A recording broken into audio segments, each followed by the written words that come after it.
Allez, c'est parti. Là, je pars pour la première journée de l'événement. Donc déjà, je m'excuse pour la qualité. Je teste le format dans la voiture. Ça se trouve avec l'éclairage, je sais pas qu'est-ce que ça va donner. Et puis surtout, ce qui risque d'être relou, c'est Waze qui va parler. Donc je m'excuse si Waze blablate, mais en fait, j'en ai besoin parce que sinon, je vais me perdre. Et je suis déjà peut-être just niveau time. Donc je vais arriver 10 minutes en avance.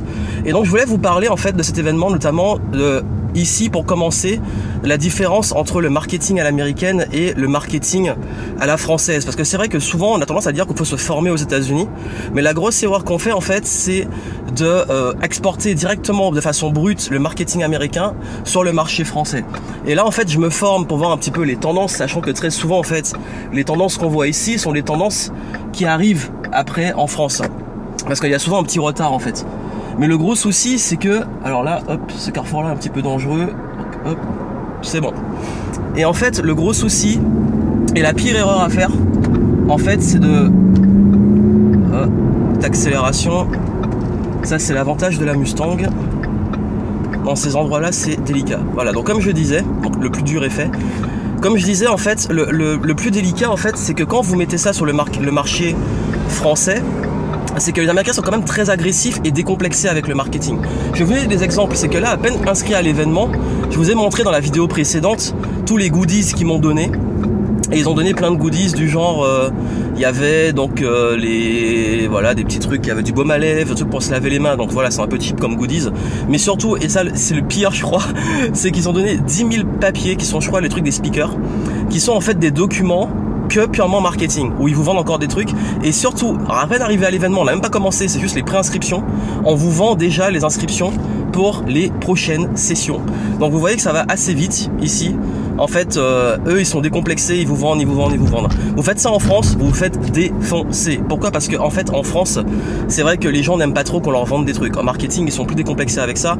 Vous allez dans n'importe quel magasin, les gars, ils vous vendent le truc, ils vous donnent carrément des paniers. Je suis allé à Nike, tout ça, ils vous donnent des paniers pour que vous le remplissiez au maximum.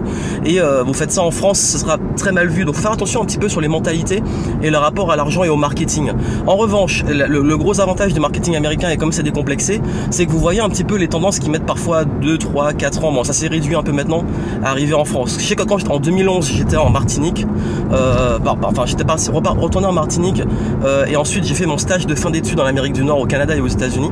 Je m'étais rendu compte d'un truc, c'est que la plupart des gens en fait, notamment sur le marché nord-américain, mettaient en pratique, il y avait par exemple tout ce qui était QR code, il y avait tout le marketing numérique, les réseaux sociaux, tous les trucs qui maintenant sont des trucs évidents en France, c'était pas encore arrivé en France, et du coup les gens avaient pas encore accepté ça dans les pratiques, on va dire, je dirais pas européennes mais françaises, et j'ai commencé à utiliser les trucs de marketing qui étaient pas connus sur ces marchés-là.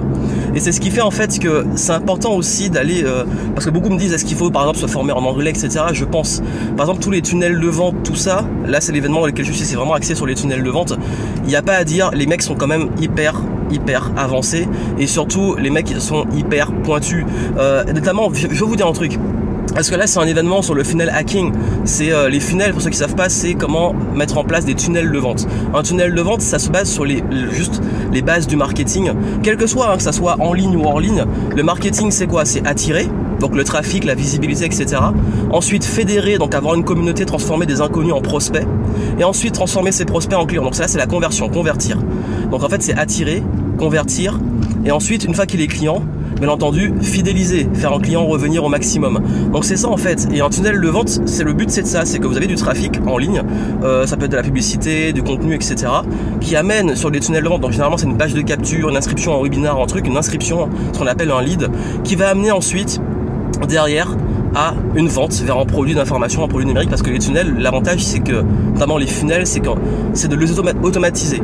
D'ailleurs en description, je vous mettrai un lien vers une conférence que j'ai faite à Paris où j'explique justement mes tunnels, comment j'ai mis ça en place et comment vous pouvez aussi automatiser un business. Je vous montre tous les détails. Vous pouvez voir ça en détail si vous n'êtes pas familier avec les tunnels de vente, le camion il trace, c'est bon.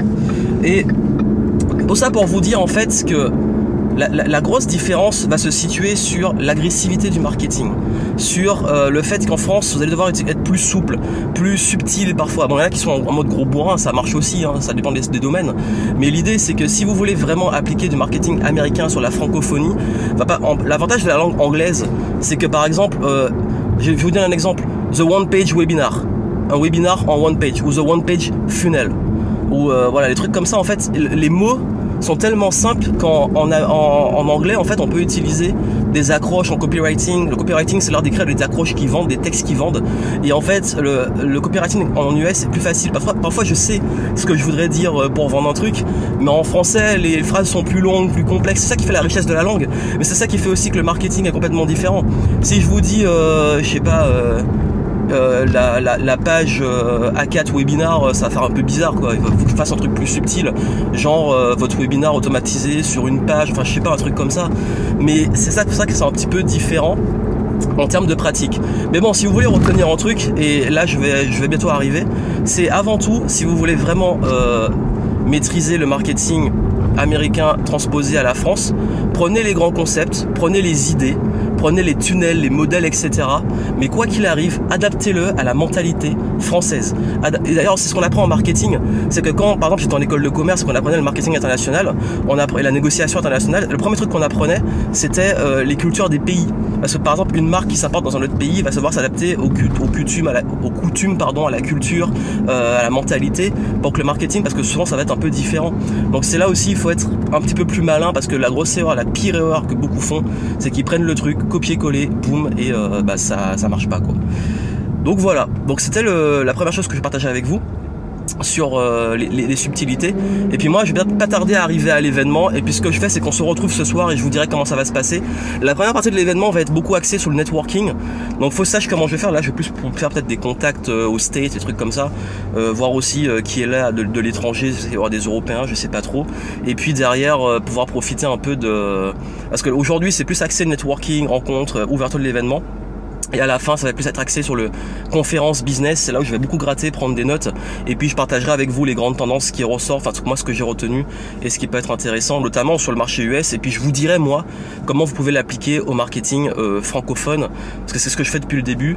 Et c'est là où il faut réussir à avoir la bonne balance. Donc voilà, donc moi, je vous laisse. Et puis, on se retrouve ce soir. À très vite.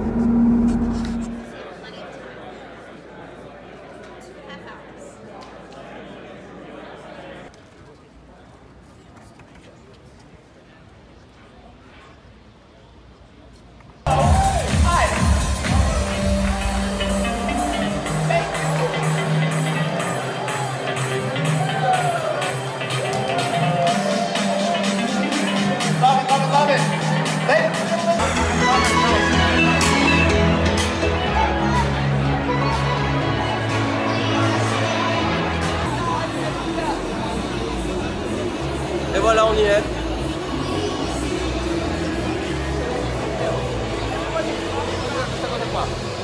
C'est l'acteur live. Ok. All right, you can't good. All right. Am I good?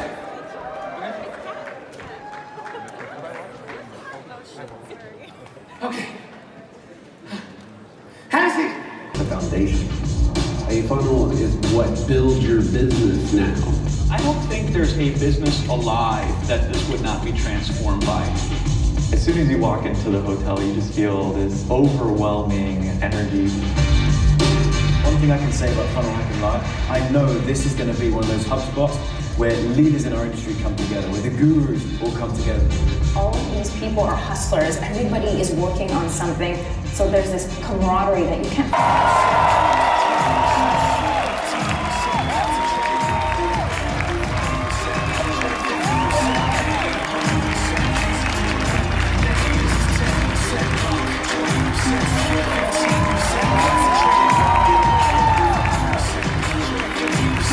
Voilà, fin de la première journée, très intense, une grosse journée, ça va être voilà, assez intense au niveau de l'endurance. Alors bilan de cette journée, pas mal de choses positives, notamment je parlais du marketing, la différence entre le marché américain et le marché français, et ça a confirmé des choses sur le fait que, en fait, là aujourd'hui ils ont beaucoup parlé de l'aspect communauté, le fait de créer une communauté, une marque, de servir les personnes, le fait aussi d'être vulnérable, de montrer qu'on est humain et qu'on n'est pas des robots pour que les gens puissent s'identifier à nous, et tout ça en fait, ça me ramène à une chose, c'est vrai qu'en France, France, on a ce complexe par rapport à la vente. Et là, c'est bien qu'ils aient parlé de ça parce que ça montre justement que la vente, c'est pas juste se transformer en requin ou refourguer son produit comme on pense souvent en France, ou se déguiser, devenir parfait, l'expert, le commercial cravaté. C'est pas du tout ça. Je sais que beaucoup d'entre vous parfois ont le syndrome d'un imposteur, ont du mal à vendre, alors qu'au final la vente c'est quoi si ce n'est justement réussir à créer de la conversation. Ils ont beaucoup parlé de ça, de la conversation, les différents canaux. D'ailleurs ils ont parlé de maintenant que ce soit les canaux qui sont Facebook, Instagram, YouTube, le podcast, etc. Les différentes tendances, il n'y en a pas un qui est mieux que l'autre, il faut savoir jongler avec tout, mais surtout commencer par là où est votre audience et là où vous êtes le plus à l'aise et vous performez le plus. Et puis surtout ce qui est enfin surtout Russell Brunson qui a parlé aujourd'hui, donc c'est celui qui organise l'événement, qui est aussi cofondateur de ClickFunnels, et du coup il a beaucoup parlé de ça, de la conversation. Et c'est vrai que le marketing n'a pas changé, on se dit toujours on cherche des stratégies super complexes et tout, alors que le marketing avant il y a eu la radio, il y a eu la télévision, maintenant internet, il y a même eu une vidéo de Gary Vaynerchuk qui parlait justement du fait que maintenant le nouveau internet, c'est ça, c'est nos smartphones, on est tous connectés à ça, donc forcément le marketing va se faire plus dessus. Mais tout ça pour vous dire en fait que ce qui va faire la différence dans votre marketing et ce qu'ils ont dit aujourd'hui, c'est avant tout votre faculté à créer cette communauté, à créer cette conversation et à servir ces personnes. Souvent on cherche compliqué, on veut réinventer la roue, on veut chercher des hacks, des techniques de la mort, alors que parfois il suffit juste avant tout d'écouter en fait, de poser des questions, de discuter avec sa communauté. Et c'était le message très important d'aujourd'hui. Et d'ailleurs je vais en profiter pour vous demander, parce qu'en fait c'est vrai qu'en France, et je vais revenir sur la différence entre les deux, c'est que là on va parler de conversions, de leads, de tous ces trucs là. Et en France, quand on utilise ces mots là, les gens se disent mais conversion c'est un truc de secte, non moi je suis pas d'accord, etc. Alors que finalement c'est quoi les conversions si ce n'est en fait c'est simplement de servir quelqu'un, et que quelqu'un c'est un terme technique marketing pour dire que quelqu'un qui était un prospect devient un client tout simplement. Et c'est vrai que parfois on a du mal avec tous ces mots là, avec le mot marketing, le mot vendre, et donc du coup c'est bien de se décomplexer par rapport à ça. Et dites-moi d'ailleurs justement si vous avez des business ou que vous voulez vous lancer, qu'est-ce qui vous bloque au niveau de la vente et du marketing, et il me ferait un plaisir de vous répondre juste en dessous en commentaire. Et puis voilà, donc c'était la première journée, et puis moi je vais rentrer, me reposer et attaquer. Il y a encore 3 jours qui arrivent, donc ça va être assez chargé, et surtout si vous le souhaitez, moi ce que je vous propose c'est si vous l'avez pas vu, de me suivre sur Instagram. Les vidéos seront un petit peu décalées par rapport au challenge du fait qu'il faut aussi le montage, et même s'il n'y a pas beaucoup de montage, mais le temps de la publier, etc. Surtout qu'ici la connexion est pas super, bizarrement. Je pense qu'à Orlando les hôtels sont tellement grands que tout le monde bouffe la connexion dans ce genre d'événement. Mais en tout cas, je vous tiens informé pour la suite et on continuera ce petit bout de chemin.